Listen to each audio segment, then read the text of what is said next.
नमस्कार दोस्तों, स्टडी 91 पर आप सबका हार्दिक स्वागत अभिनंदन है। आशा उम्मीद करता हूं कि आप सब स्वस्थ होंगे, मस्त होंगे, मंगलमय। आप सबको ढेर सारी शुभकामनाएं।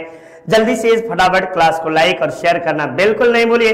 एक बार शानदार तरीके से श्रृंखला के साथ जुड़िए। संडे का जबरदस्त आपको क्लास है। 811 से लेकर 840 यानी हम सब 850 की श्रृंखला की ओर अग्रसर हो चुके हैं। ठीक, तो एकदम 850 प्रश्नों के महामैराथन आरओ से संबंधित श्रृंखला को आप सब बिल्कुल पढ़ना नहीं भूलिए, हल करना बिल्कुल नहीं भूलिए। स्टडी 91 परिवार आपके साथ सदैव आपकी सफलता के लिए निरंतर प्रयास कर रहा है, आपके साथ जुड़ा हुआ है और आप सबका भी यह मतलब कि सहयोग होना चाहिए कि ज्यादा से ज्यादा क्लास को लाइक और शेयर करें। चलिए आइए आते हैं। ये आपके सामने अपनी हिंदी जबरदस्त तरीके से, शानदार तरीके से स्टडी 91 परिवार की ओर से आपको लिखा गया है। आप इसे मात्र 299 रुपए में परचेज कर सकते हैं। बहुत बड़ी किताब है, बहुत ज्यादा किताब है, ठीक ना। और आपको कोई ऐसी टॉपिक नहीं जो नई लिखी गई है।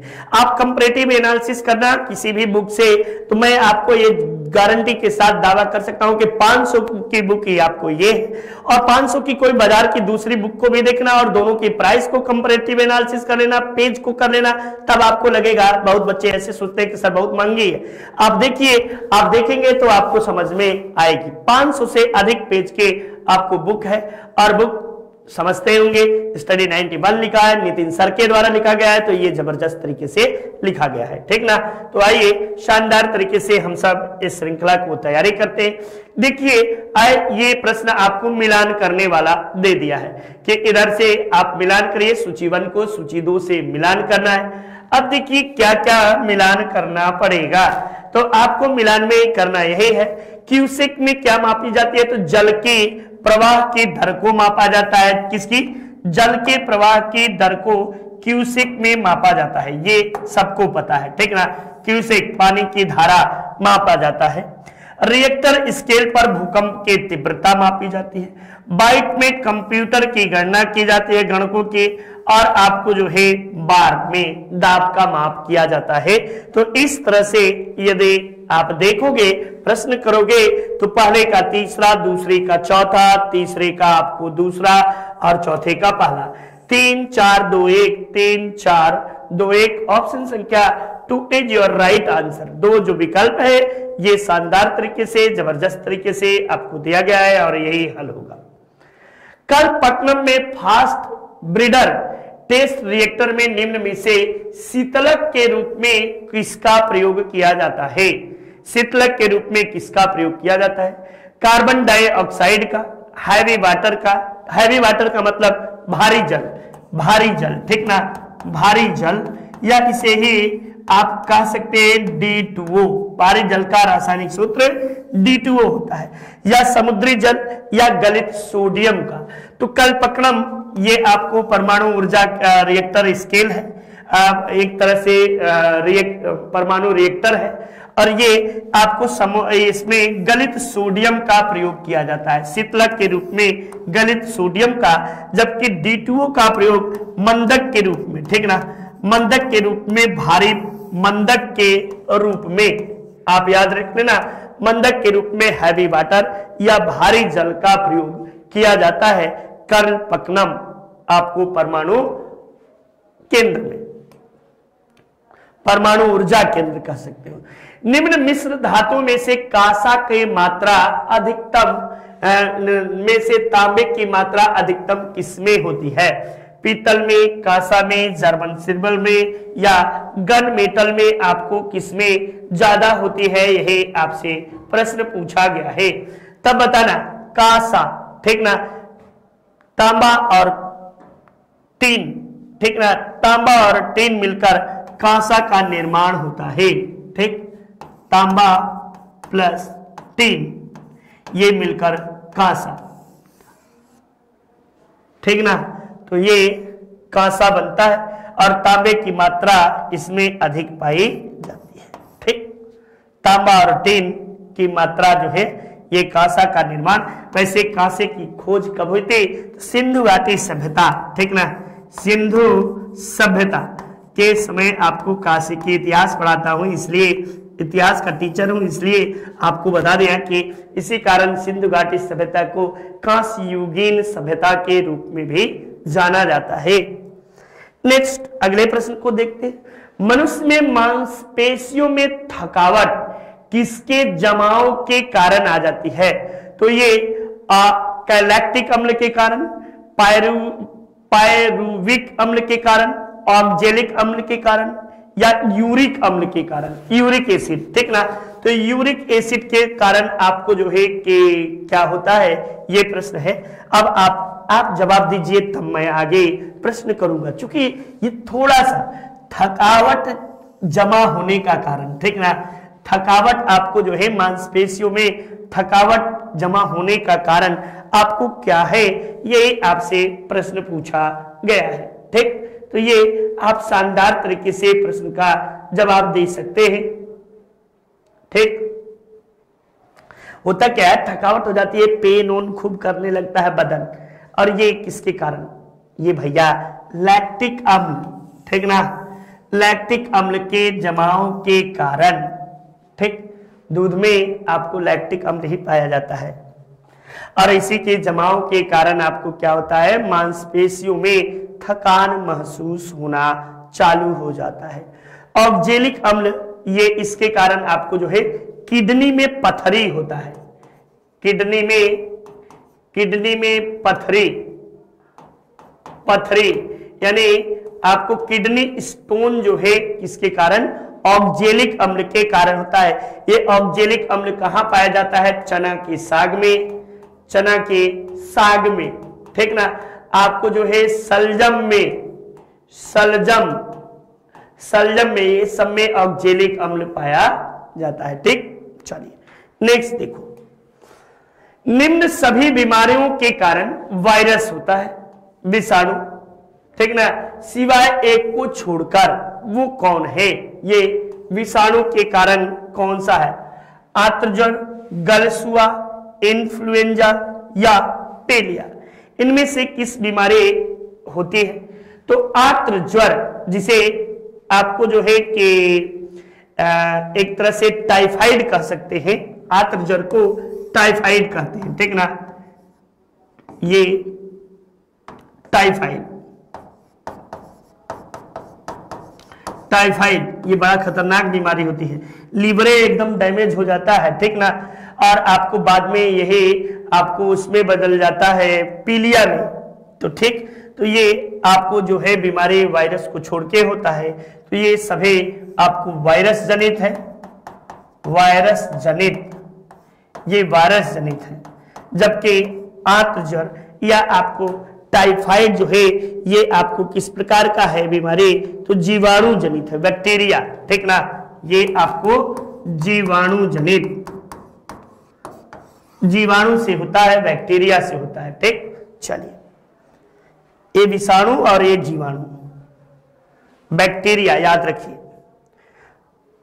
नेक्स्ट, यूपी SSSC लक्ष्य बैच शानदार तरीके से कंप्लीट कोर्स आपको जो है कि मात्र 699 रुपए में आपको मिलेगा और आप इसे शानदार तरीके से अपनी तैयारी जारी रख सकते हैं। 7007734525 पर संपर्क कर सकते हैं और भरपूर महाबचत का लाभ ले सकते हैं। ये महाबचत ऑफर है, ठीक ना। तो इस महाबचत ऑफर का शानदार तरीके से इसका लाभ लीजिए और अपना कैरियर बुलंद करिए। सेना में जाने के सभी उन विद्यार्थियों के लिए हार्दिक शुभकामनाएं जिन्होंने बैच को परचेज किया है, ठीक। सर्व शिक्षा अभियान, ये सर्व शिक्षा अभियान ये आपको जो है 2001 में इसे लागू किया गया, 2001 में सर्व शिक्षा अभियान, ठीक ना।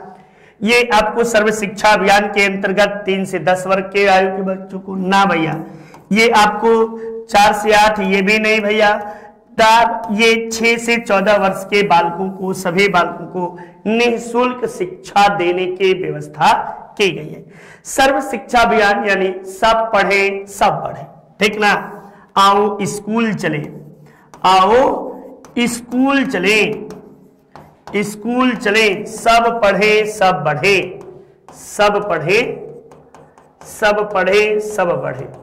ये आपको इसका स्लोगन था, ठीक ना, बढ़े, यही स्लोगन था, आओ स्कूल चले सब पढ़े सब बढ़े। तो ये सर्व शिक्षा अभियान ये किस पंचवर्षीय योजना में आई थी? कमेंट बॉक्स में यदि आप सबको याद है, मैंने बताया था पिछले क्लास में कि आपको जो है 1992 से आपको 1997 से 2002 यानी आपको जो है ये 9वीं पंचवर्षीय योजना, 9वीं पंचवर्षीय योजना। यदि आप योजनाओं को याद कर लोगे तो आपको डेट याद कर लोगे तो बाकी की चीजें क्लियर हो जाएंगे।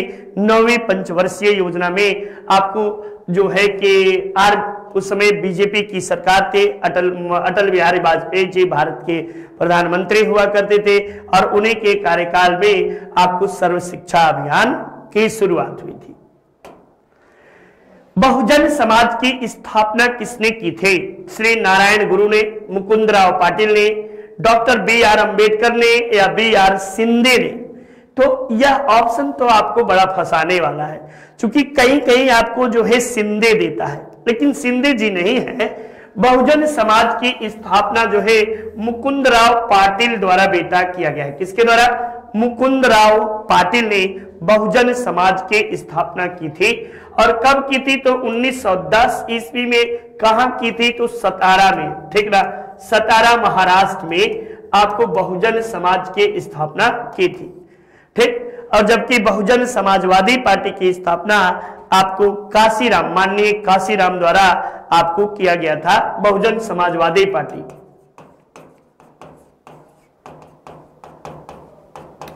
वादी पार्टी ये किसने? तो माननीय काशीराम द्वारा इसके स्थापना की गई थी। तो ये दोनों बातें याद रखें, ठीक। चलिए, निम्न में से किस स्थल से मानव कंकाल के साथ कुत्ते के कंकाल भी प्राप्त हुए हैं? तो ये आपको नवपुरा पाषाणिक स्थल, ठीक ना, और ये बुर्जहोम है। बुर्जहोम ये कहां है? तो जम्मू कश्मीर में है, जम्मू एंड कश्मीर में बुर्जहोम है। यहीं से मानव के साथ कुत्ते के दफनाए जाने के साक्ष्य। ये आपको क्या है बुर्जहोम? तो ये गुफा है, गुम्फा है, ठीक ना, ये एक गुम्फा है या गुफा है। ये आपको किस काल का है? तो नवपाषाण काल, नवपाषाणिक काल का आपको ये पूरा स्थल है। कुत्ता मानव द्वारा पाला गया पहला जीव, मानव द्वारा पालतू प्रथम जीव,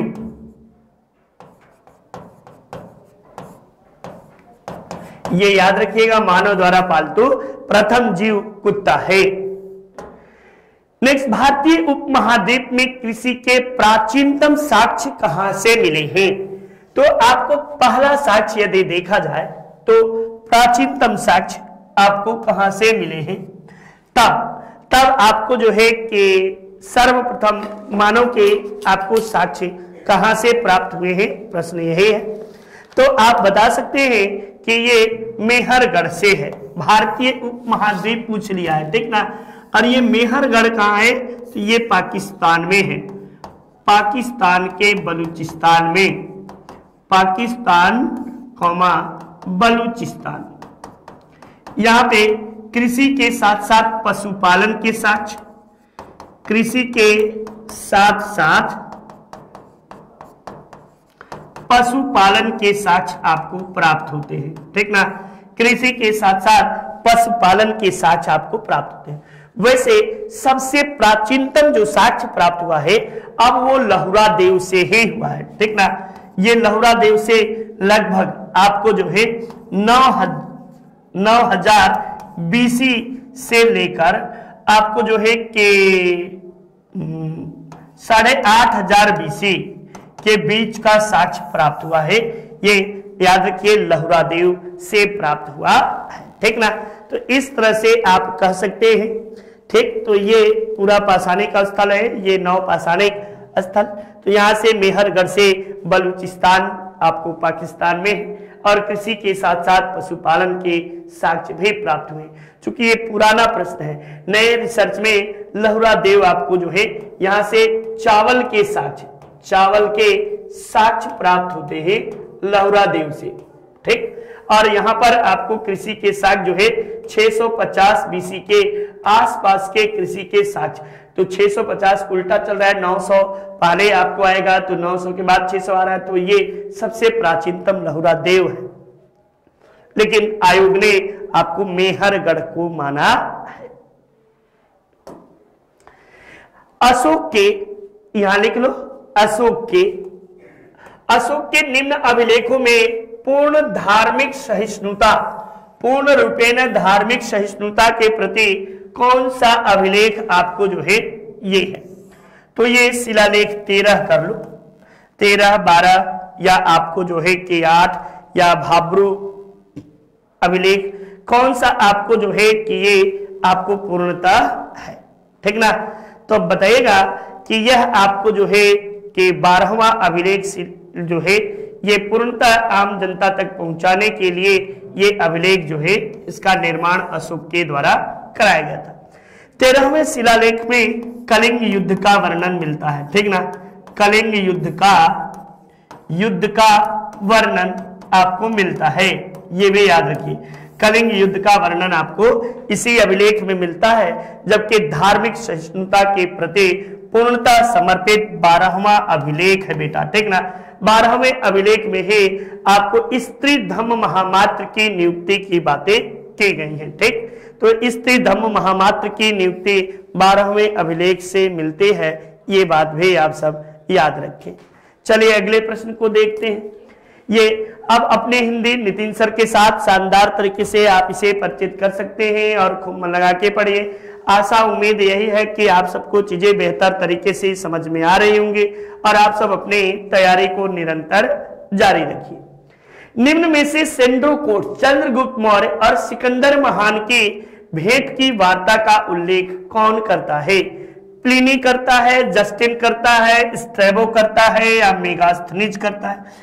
मेगास्थनीज ने इंडिका नामक ग्रंथ लिखी और चंद्रगुप्त मौर्य के दरबार में आपको जो है सेलुकस निकेटर का दूत बनकर आया था। किसका? Seleucus Nicator. तो इस तरह से तो आप इसे सीधे सीधे तरीके से आप इसे बाहर कर सकते। अब क्या बचा?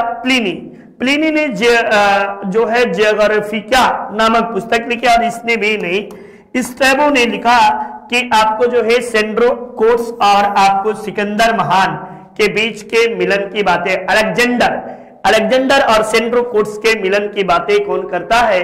तो स्ट्रैबो करता है, ठीक ना। स्ट्रैबो के द्वारा किया जाता है। ये बातें भी आप सब याद रखिए। कमेंट बॉक्स में आपसे मैं एक सवाल पूछना चाहता हूं कि ये बताइएगा किसने कहा था कि सेंड्रोकोट्स ने 6 लाख सेना के साथ समस्त प्रांतपतियों की हत्या कर दी और भारत को दास्ता की जुआ से उतार फेंका? ये बात सेंड्रोकोट्स के विषय में किसने कहा था? कमेंट बॉक्स में जल्दी से आप सब कमेंट करके बताइए।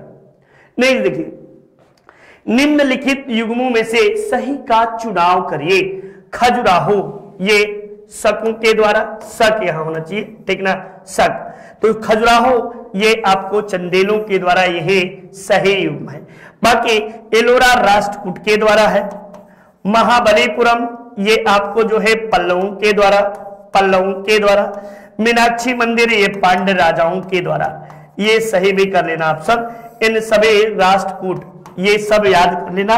ये एलोरा के गुफा का निर्माण आपको शक राष्ट्रकूटों के द्वारा किया गया है, कुछ गुप्त वंश के शासकों के द्वारा भी किया गया है, ठीक ना। तो ये महाबलीपुरम ये आपको तमिलनाडु में है, एलोरा महाराष्ट्र में है, मीनाक्षी मंदिर भी तमिलनाडु में ही है, ठीक ना। ये पांड्य राजाओं के द्वारा मीनाक्षी मंदिर है। मीनाक्षी मंदिर किस देवी को है? तो ये माता पार्वती को है, ठीक ना। मीनाक्षी मंदिर जब पूछे कहां है तो मदुरै में है। कहां पे? मदुरै, ये मदुरै, ठीक ना। मदुरै को दक्षिण भारत का मंदिरों का शहर कहा जाता है। ये बात भी आप सब याद रखिए। चलिए नेक्स्ट देखिए, निम्न में से किसने टका नामक चांदी का सिक्का चलाया? तो ये अलाउद्दीन खिलजी, या कुतुबुद्दीन ऐबक, इल्तुतमिश, बलबन। ठीक ना। ये अलाउद्दीन खिलजी जो था इसने बाजार नियंत्रण प्रणाली जारी की, बाजार नियंत्रण प्रणाली ये इसके द्वारा शुरू किया गया। ऐबक जो है ये गुलाम वंश का संस्थापक था,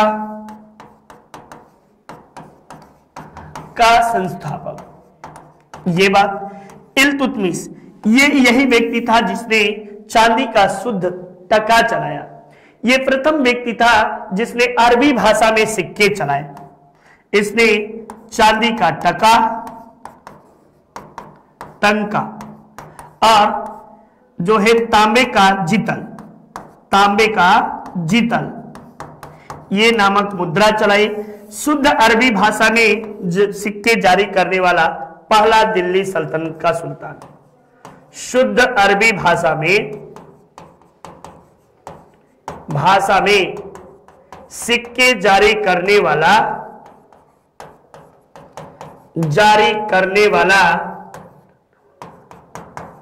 प्रथम सुल्तान,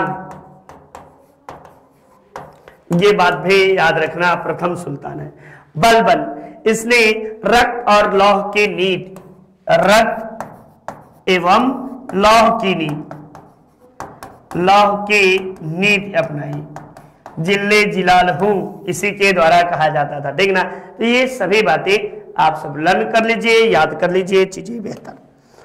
नेक्स्ट देखिए, हक ए सर्व अर्थात सिंचाई कर लगाने वाला दिल्ली का प्रथम सुल्तान 1000 बार बेटा आप सबको मैंने पढ़ाया है। ठीक ना।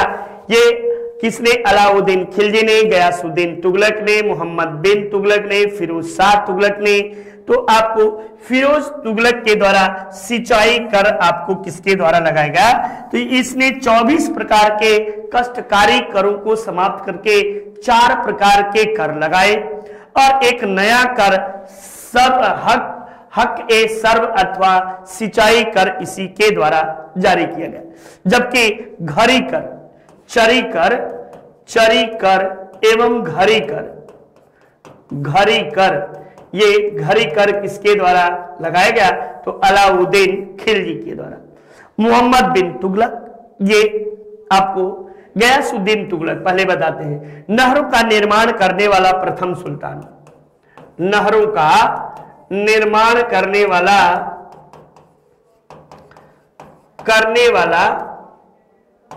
प्रथम सुल्तान, ये याद रखिएगा। ठीक ना। और सर्वाधिक नहरें निर्माण किसने करवाया? तो सर्वाधिक नहरें इसी के समय बनी, FST के समय का निर्माण हुआ। ये दोनों बातें आप लोग याद रखिए, दोनों चीजें शानदार तरीके से। इसे आपको जो है पगला बादशाह भी कहते थे, लेकिन सबसे पढ़ा लिखा बादशाह था, सबसे पढ़ा लिखा। ये बात तो लोग बताते ही नहीं। पढ़ा लिखा आपको कौन था? तो मोहम्मद बिन तुगलक, MBT। ठीक ना। इसे सनकी भी कहते हैं, चूंकि ये अपनी योजनाओं में समय पर असफल रहा, इसीलिए इसे सनकी भी कहा जाता है। दिल्ली के किस सुल्तान ने एक पृथक कृषि विभाग के स्थापना की एवं फसल चक्रण की योजना बनाई? तो ये बता दे, कृषि विभाग। ठीक ना। ये कृषि विभाग इल्तुतमिश ने, बलबन ने, अलाउद्दीन खिलजी ने, मोहम्मद बिन तुगलक ने। तो कृषि विभाग की स्थापना मोहम्मद बिन तुगलक के द्वारा यानी MBT के द्वारा आपको किया गया था। मोहम्मद बिन तुगलक ये आपको जो है कि इसने कृषि विभाग की स्थापना की और दीवान ए अमीर कोहे, इस विभाग को क्या कहते थे? तो दीवान ए अमीर कोहे, ये अमीर कोही, ये कृषि विभाग को दीवाने अमीर कोही के नाम से जाना जाता था और इसकी स्थापना मोहम्मद बिन तुगलक के द्वारा किया गया। तो ये और इल्तुतमिश ने क्या किया था? तो इसने आपको जो है कि कुतुब मीनार का निर्माण पूर्ण कराया। मीनार का निर्माण का वास्तविक संस्थापक, वास्तविक निर्माता, भारत में गुंबद का निर्माता इसे बोलते हैं। बलबन के द्वारा आपको जो है कि इसके द्वारा सिजदा एवं पैबूस, सिजदा एवं पैबूस नामक प्रथा चलाई गई। ये बात भी आप याद रखिए, ठीक ना।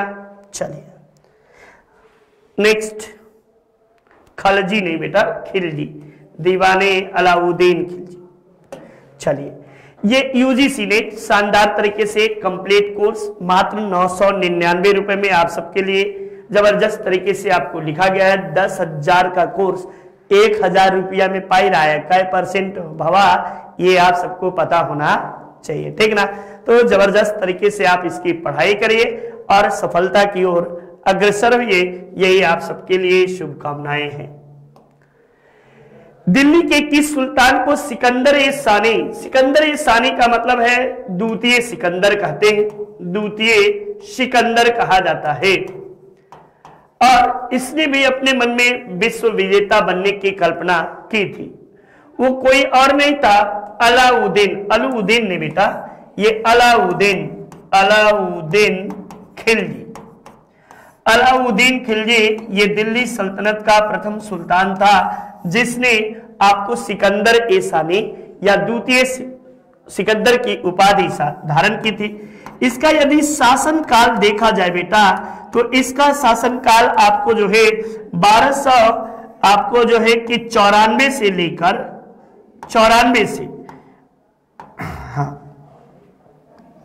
1294 से ये 96 कर लो, 1296 से 1316 ईस्वी तक, यानी लगभग इसने 20 वर्षों तक शासन किया, 20 वर्षों तक शासन किया गया इसके द्वारा।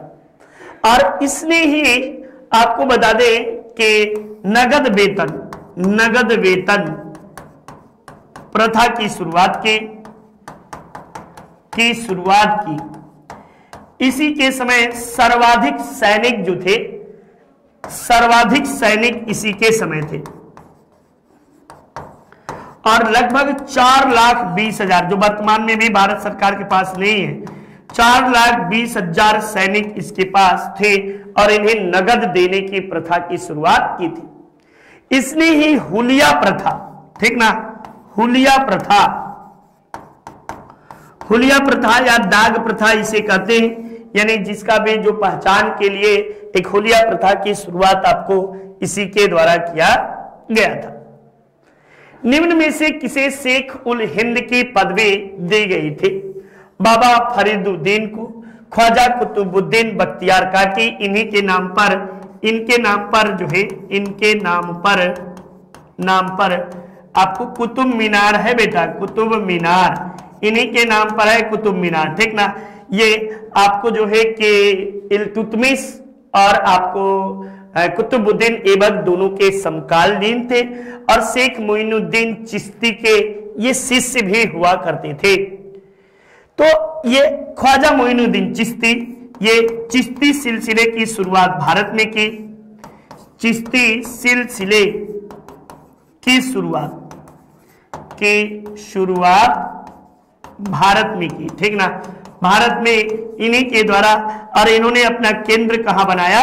तो अजमेर को आपको अपना केंद्र बनाया। ख्वाजा मोइनुद्दीन चिश्ती की दरगाह आज भी अजमेर में आपको स्थित है।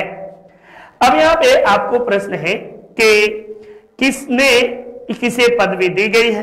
तो शेख सलीम चिश्ती ये अकबर के समकालीन थे, अकबर के समकालीन माने जाते हैं। शेख सलीम चिश्ती अकबर के समकालीन, और जहांगीर का नाम जो है इन्हीं के नाम पर रखा गया है, जहांगीर का नाम, ठीक। तो ये आपको शेख सलीम चिश्ती को शेख उल हिंद भी कहा जाता है, ये बात भी याद रखिएगा। बाबा फरीदुद्दीन को सकर ए जंग कहा जाता है, ठीक ना, तो ये भी। नेक्स्ट, मुगलों एवं मेवाड़ के राणा के मध्य चित्तौड़ की संधि किस शासक के शासन काल में हस्ताक्षरित हुई? यानी किसके समय में? ये आपको जो है जहांगीर, ठीक ना बेटा, जहांगीर याद रख लेना, अकबर, जहांगीर, शाहजहां या औरंगजेब किसके समय में आपको हुए, तब आप बताइएगा कि ये आपको जो है जहांगीर के समय में हस्ताक्षर हुआ। और जहांगीर के समय में जहांगीर और किसके बीच, तो राणा अमर सिंह, ठीक ना, राणा जहांगीर एवं राणा अमर सिंह, राणा अमर सिंह, ये आपको जो है अमर सिंह के बीच चित्तौड़ की संधि हुई थी। इस संधि के तहत राणा अमर सिंह ने कहा था कि मैं मुगलों के साथ किसी तरह की कोई वैवाहिक संबंध नहीं रखूंगा, ठीक ना। इस संधि के साथ ही इसी संधि में आपको उल्लेख मिलता है जिसे चित्तौड़ की संधि के नाम से इतिहास के पन्नों में जाना जाता है। यानी कह सकते हैं कि जो काम अकबर जैसे महान लोगों ने नहीं किया था वो काम जहांगीर के द्वारा ये काम किया गया था, ठीक। तो ये महत्वपूर्ण बातें हुई।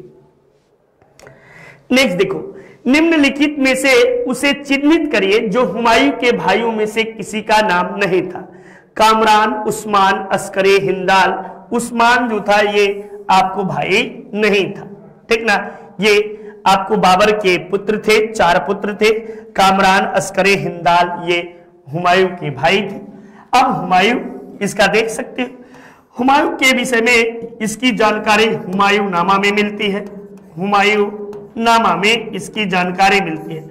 हुमायूं नामा की रचना गुलबदन बेगम, गुलबदन बेगम द्वारा हुमायूं नामा की रचना की गई। एक महत्वपूर्ण बात। दूसरी बात, हुमायूं का अर्थ होता है भाग्यवान, लेकिन ये बेचारा उतना ही अभागा था, ठीक ना। क्योंकि ये जब जब गद्दी पर बैठा इसके लिए हमेशा मुसीबत आई। और इसके विषय में लेनपुल लिखता है कि ये जिंदगी भर लुढ़कता रहा, लुढ़कते लुढ़कते लुढ़क गया, ठीक ना। ये बातें आपको हुमायूं के विषय में ही कही जाती है। इसके शासन काल को 2 भागों में विभाजित किया गया है। एक आपको जो है 1530 से लेकर 1540 ईस्वी तक, 1540 तक, ठीक ना। एक दूसरा आपको इसने राज्यारोहण पाया 1555 से और 56 में सफर जाता है, ठीक ना। तो 1555 से 56 बीच का काल इसका निर्वासित जीवन का काल रहा, यानी 40 से लेकर 55 तक ये आपको क्या रहा, निर्वासित काल रहा। ये हुमायूं ने दीन पनाह, दिल्ली में दीन पनाह नामक भवन का निर्माण कराया। दीन पनाह भवन का निर्माण और शेरे मंडल की सीढ़ियों से गिरकर ये मर गया, ठीक ना। तो ये आप याद रखिए, ये हुमायूं था। चलिए, अकबर के पूर्ववर्ती किस मध्यकालीन भारतीय शासक का उल्लेख कश्मीर के अकबर के रूप में जाना जाता है? तो कश्मीर का अकबर जैनुल आबदीन को कहा जाता है। किसे? जैनुल आबदीन को कश्मीर का अकबर कहा जाता है। यानी कह सकते हैं कि जिस प्रकार से अकबर के द्वारा धर्म के प्रति सहिष्णुता की नीति अपनाई गई, उसी तरह आपको कश्मीर के शासक जैनुल आबदीन के भी वे धर्म के प्रति सहिष्णुता की नीति अपनाई गई। इसी कारण जैनुल आबदीन को कश्मीर का अकबर कहा जाता है।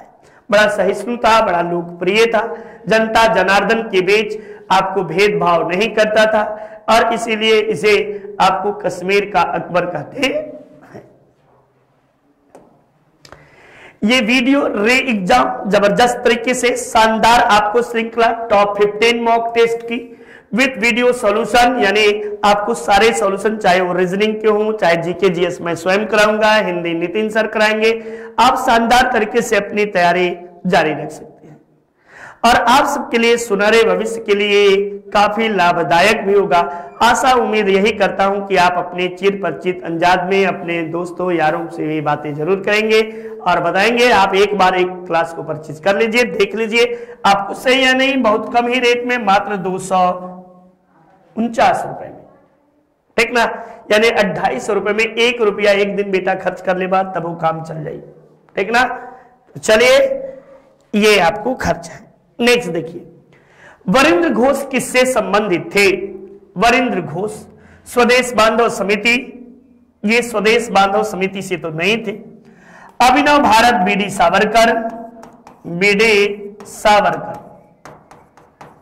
ये स्वदेश बांधव समिति बाघा जतीन ये थे ना।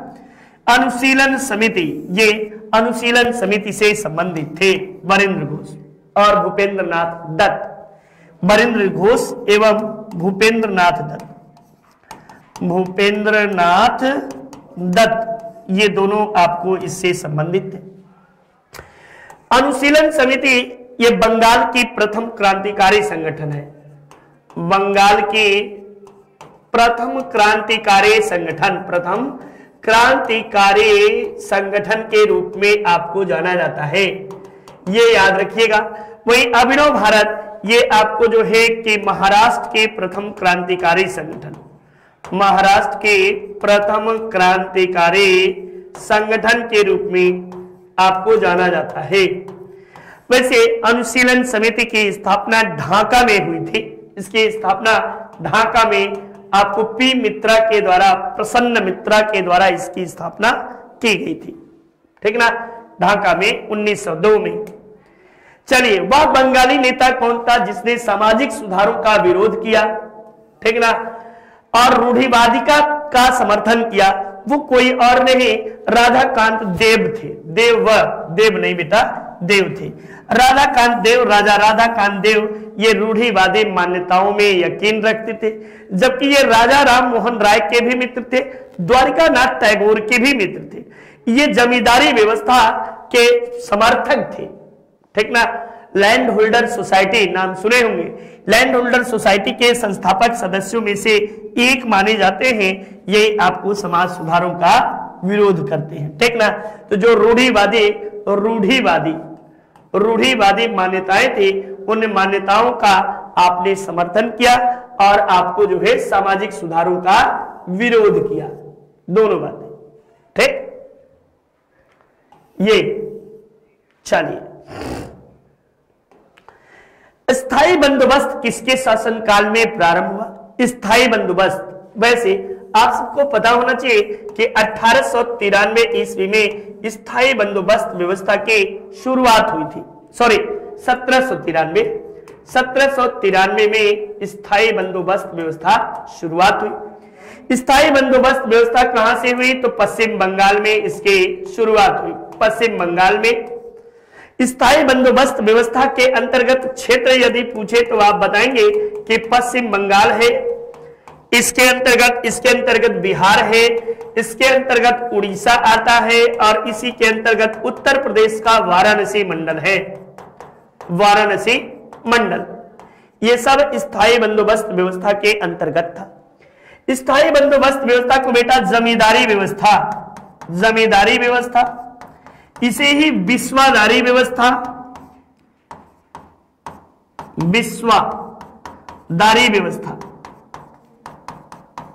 और इस्तमरारी व्यवस्था के नाम से इजेदारी व्यवस्था, इसे इजेदारी व्यवस्था भी कहते हैं, ठीक ना। और ये एक तरह से लॉर्ड कॉर्नवालिस के समय में ये व्यवस्था, लॉर्ड कॉर्नवालिस को स्थायी बंदोबस्त व्यवस्था का जनक कहते हैं। बंदोबस्त व्यवस्था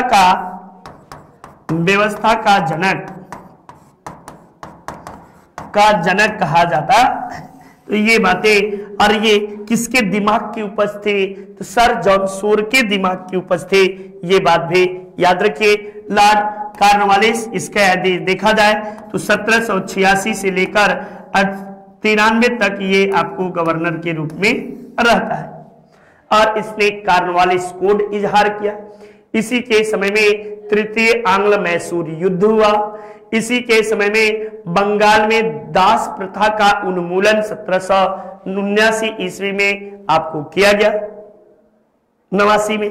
तो ये सारी बातें आपको जो है लॉर्ड कॉर्नवालिस को जाता है। 1907 ईस्वी में मुस्लिम लीग का वार्षिक अधिवेशन कहां हुआ था? 1907 ये वार्षिक अधिवेशन की बातें करता है।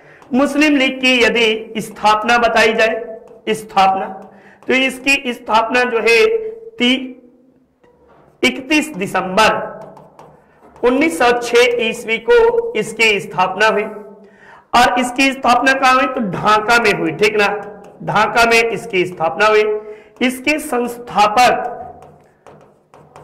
अध्यक्ष जो है नवाब सलीमुल्लाह खां, सलीमुल्लाह खां, ये इसके संस्थापक अध्यक्ष थे। जबकि मुस्लिम लीग किसके दिमाग की उपज थी?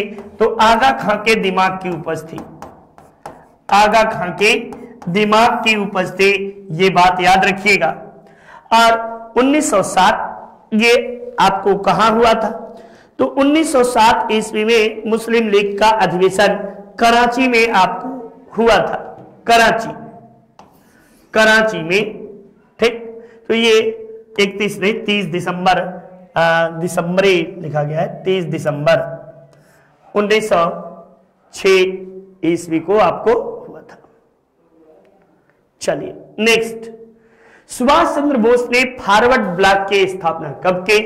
सुभाष चंद्र बोस, ये फॉरवर्ड ब्लॉक मई 1939 ईस्वी में सुभाष चंद्र बोस के द्वारा फॉरवर्ड ब्लॉक की स्थापना की जाती है।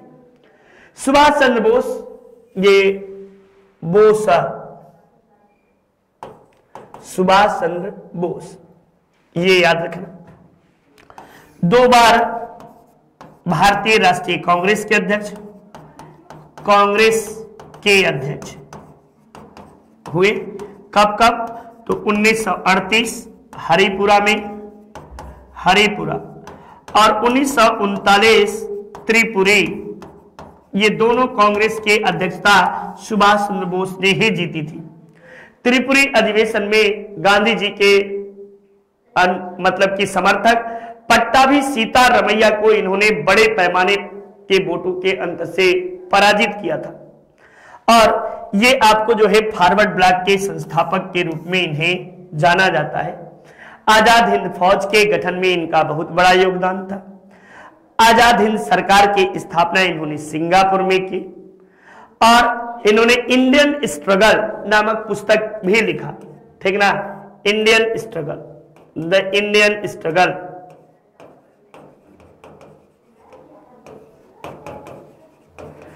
स्ट्रगल नामक पुस्तक भी आपको इनके द्वारा लिखा गया। चलिए, नितिन सर के हैंडरिटन ये वही नोट्स हैं जो इन्होंने यूट्यूब पर पढ़ाया।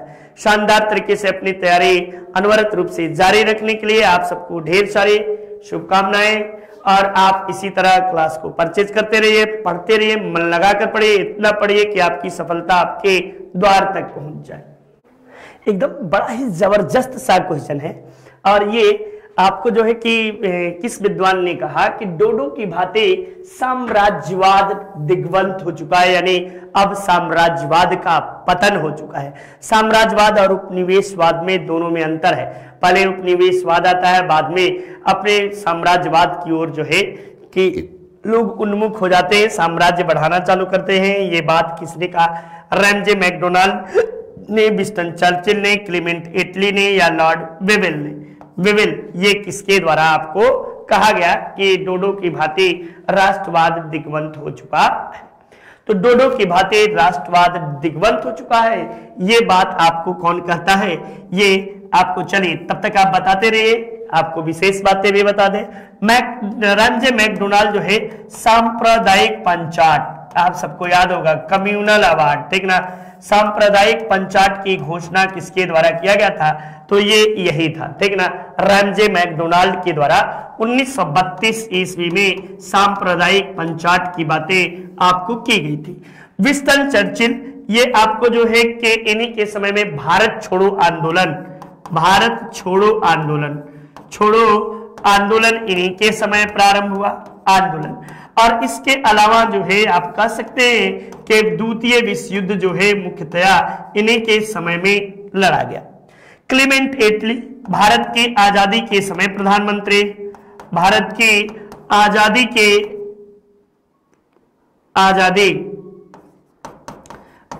के समय ब्रिटिश पीएम, ठीक ना, ब्रिटिश पीएम, ये आपको पीएम थे। और ये आपको उदारवादी दल के थे। किससे थे?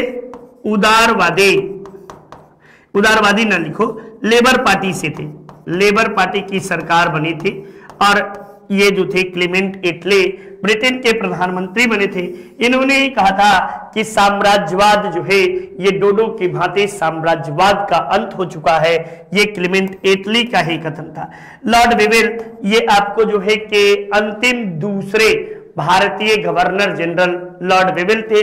भारत छोड़ो आंदोलन के समय सेनापति के रूप में लॉर्ड वेवेल ही रहते हैं। नेक्स्ट देखिए, भारतीय राष्ट्रीय कांग्रेस ने असहयोग आंदोलन किस वर्ष प्रारंभ किया? असहयोग आंदोलन ये गांधी जी का प्रथम जन आंदोलन, गांधी जी का प्रथम जन आंदोलन। इसी आंदोलन के समय गांधी जी ने आपको जो है एक वस्त्र धारण किया। इसी आंदोलन के समय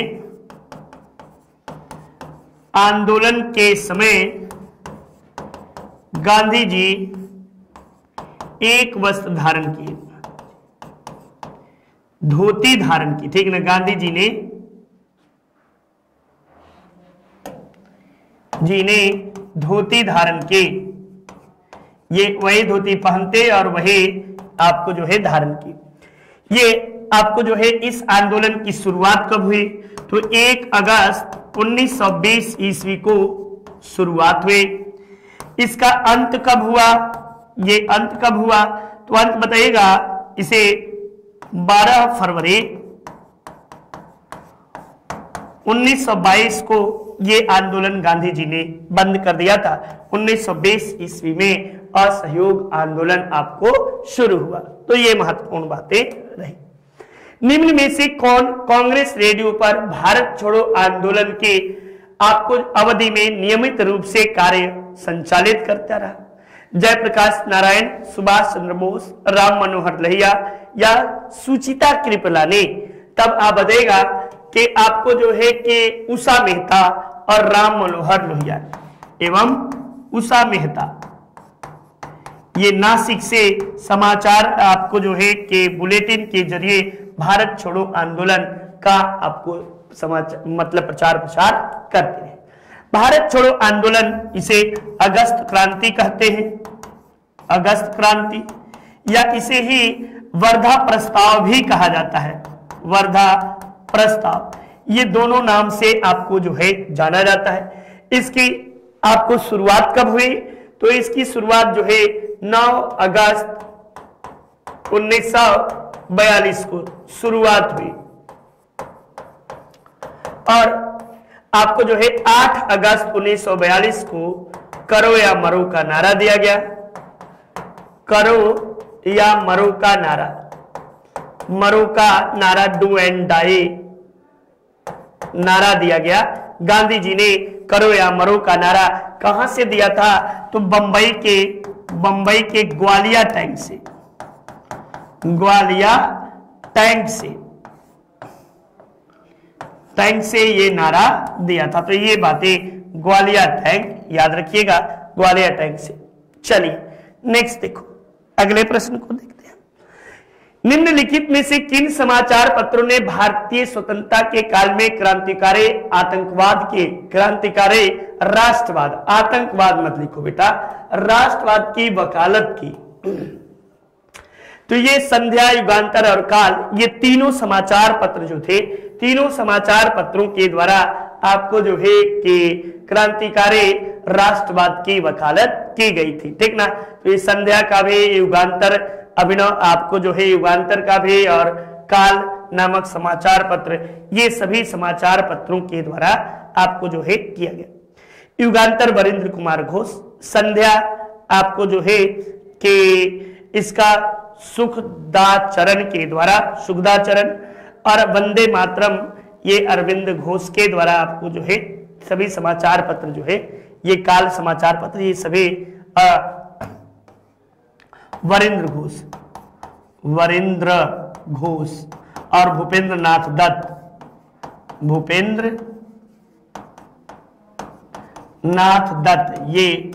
दत्त, ये आपको युगांतर नामक समाचार पत्र का, जबकि आपको जो है सुखदानंद ये आपको संध्या नामक समाचार पत्र, तो ये सभी समाचार पत्रों का प्रकाशन आपको होता था। प्रथम विश्व युद्ध के दौरान आंदोलन जो भारत में लोकप्रिय हुआ, तो प्रथम विश्व युद्ध इसकी यदि समयावधि देखा जाए तो 1914 से लेकर 1918 के बीच प्रथम विश्व युद्ध लड़ा गया। ये पहला विश्व युद्ध था जो जल, थल एवं नभ तीनों स्थानों पर यह लड़ा गया और विश्व के 5 महाद्वीप के लोग इसमें भाग लिए। इसी समय भारत में होम रूल आंदोलन जो था अपने काफी लोकप्रियता प्राप्त किया। 1916 ईस्वी में होम रूल आंदोलन की शुरुआत हुई और इसकी शुरुआत जो है एनी बेसेंट और बीजी तिलक एवं बीजी तिलक ने की। बीजी तिलक द्वारा इसकी शुरुआत की गई। यही आंदोलन था होम रूल, ठीक ना। होम रूल आंदोलन ये आपको जो है प्रथम विश्व युद्ध के दौरान सर्वाधिक लोकप्रिय हुआ था, वो होम रूल आंदोलन था। अंग्रेजों को नकेल कस दिया था, ठीक ना। तो ये बातें आप सब याद रखिए। चलिए नेक्स्ट, अपनी हिंदी 299 रुपए में शानदार तरीके से आपको पढ़ाई गई है, जबरदस्त तरीके से, और आप सब पढ़े सब बढ़े अपनी हिंदी, ठीक ना। तो ये मात्र 299 रुपए में इस तरह आपके क्लास खत्म हुए। शानदार तरीके से आप सब बने रहे। धन्यवाद, आप सबको शुक्रिया। इसी तरह आप जुड़े रहिए। नमस्कार, जय हिंद, जय भारत।